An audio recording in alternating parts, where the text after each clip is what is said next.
Welcome back, my friends, to another video here on the channel. Today in this video we're going to be covering a ton of stuff that you guys are probably going to be interested in knowing regarding Modern Warfare. A lot of details of various things.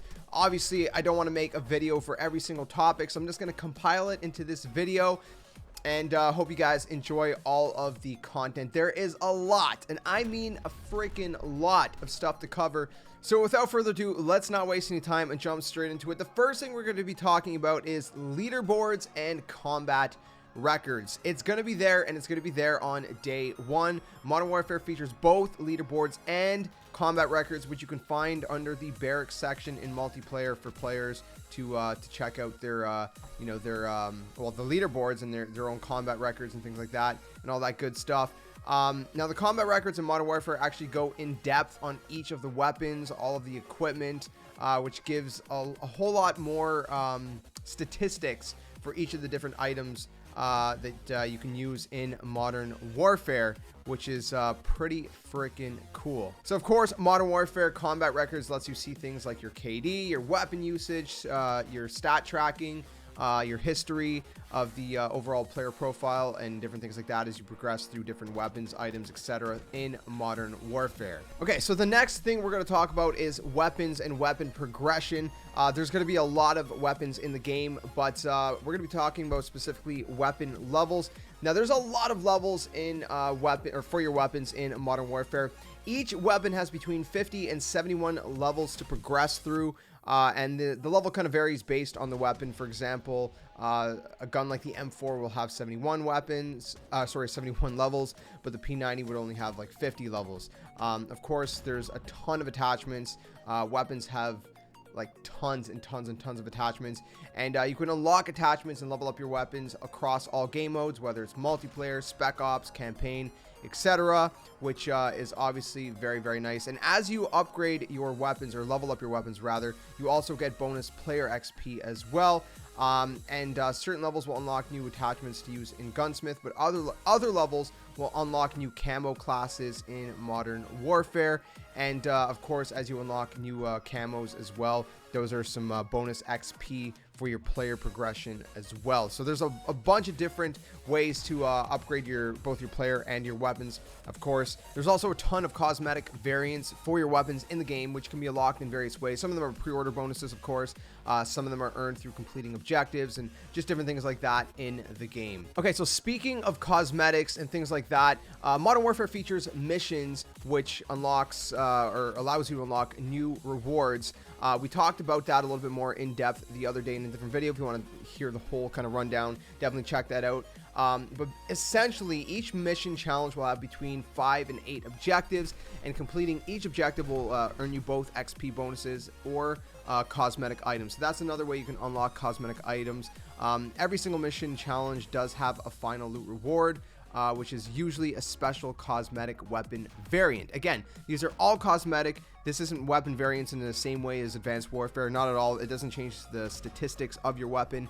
It just changes the cosmetic look of them. I have to stress that a ton. Some of these mission objectives can feature things like, getting 30 personal radars, 30 kills with an assault rifle, or different things like that, just to give you guys a quick little example. All right, so this leads us into two different topics. We're going to start with daily challenges. So again, we talked about this more in depth in a different video if you guys want to check out my video on the ranking system and how that works. But there are things called daily challenges, which give you XP rewards and things like that. And daily challenges could be like get 45 hipfire kills, provide 25 ammo resupplies, destroy 30 vehicles with launchers, etc., etc. And these reset every 24 hours. And again, so daily challenges are something that you can do to get XP. Some of the XP bonuses could include like 7,500 XP, and then you'll get some loot as well for completing it, whether it's a spray or an emblem or just different things like that. Okay, so branching off the whole cosmetic kind of topic, we're going to talk about weapon camos, and you guys are about to have your minds blown. Every single weapon in Call of Duty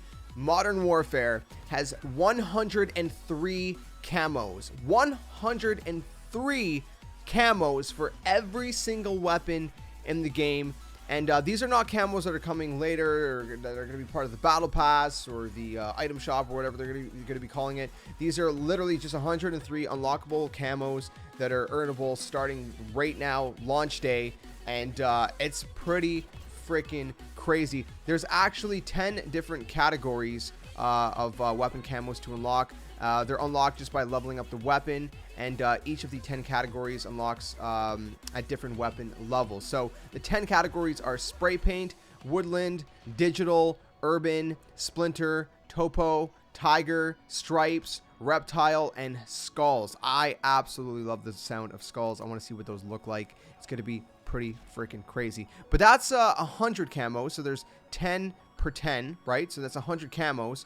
But then there's an extra 3, which unlocking all 100 camos for every single weapon will unlock gold for each of these weapons as well. Now, unlocking gold for all the weapons in a weapon category, so SMGs, assault rifles, etc., will unlock platinum camos for those weapons. And then unlocking every single camo for every single weapon will get you the brand new master camo called Damascus, which is absolutely insane. So Damascus, not necessarily visually, but you know, the way you unlock it would be similar to like dark matter in Treyarch Call of Duties, for example. Okay, so the next thing I want to talk about is the biggest map in the game, which I'm gonna probably butcher the name, but it's called Tavorsk District.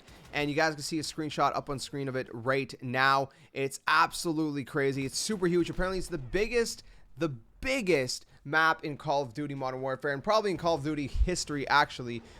Is built with a 1-to-1 of a downtown city. There are 2 massive towers in the map that you can actually go all the way up to the roof, and the buildings actually have 16 floors, which is absolutely insane. The map is actually played with 32 versus 32 ground war, so no idea or no details or information whether we're going to have, like, you know, 50 versus 50 or any kind of larger player counts, but it is 32 versus 32, and it is the biggest map. And the map is not going to be available day one, unfortunately, but Infinity Ward confirmed that Ground War will launch with the game today, Modern Warfare, on October 25th.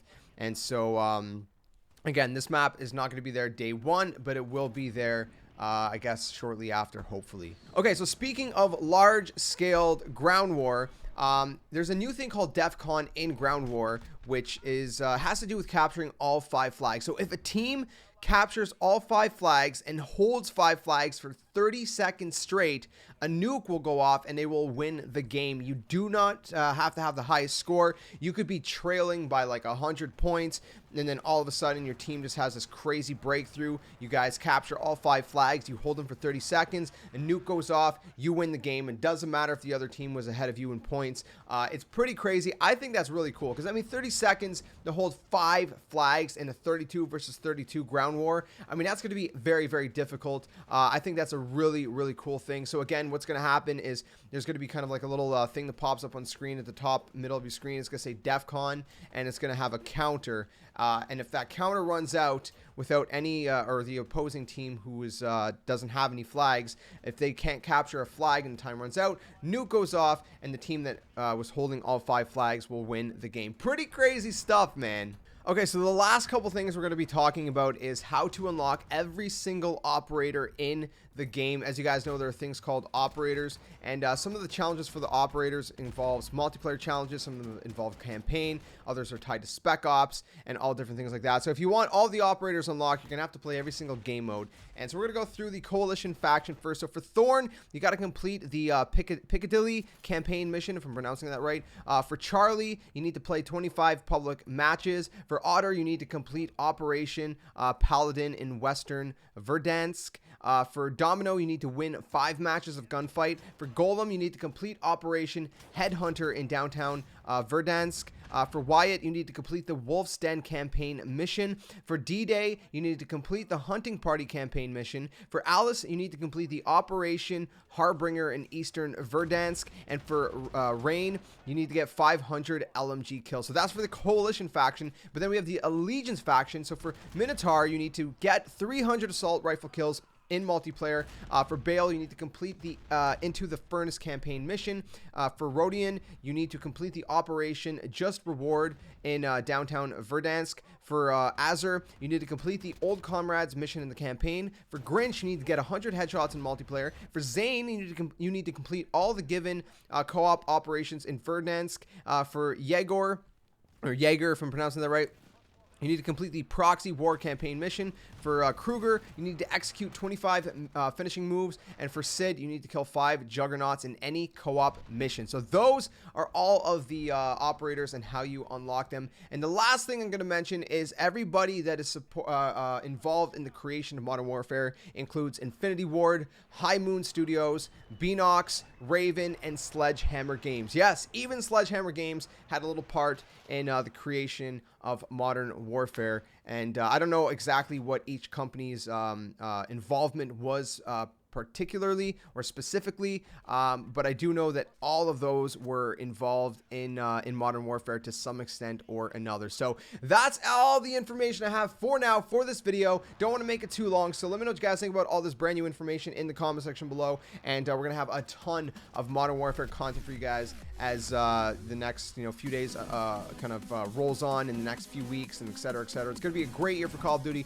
Hopefully you guys are excited as I am. If you guys are excited, drop a like, subscribe if you guys are new so you don't miss a single piece of content. I'll catch you guys very soon in another video, and like always, until the next one, game on.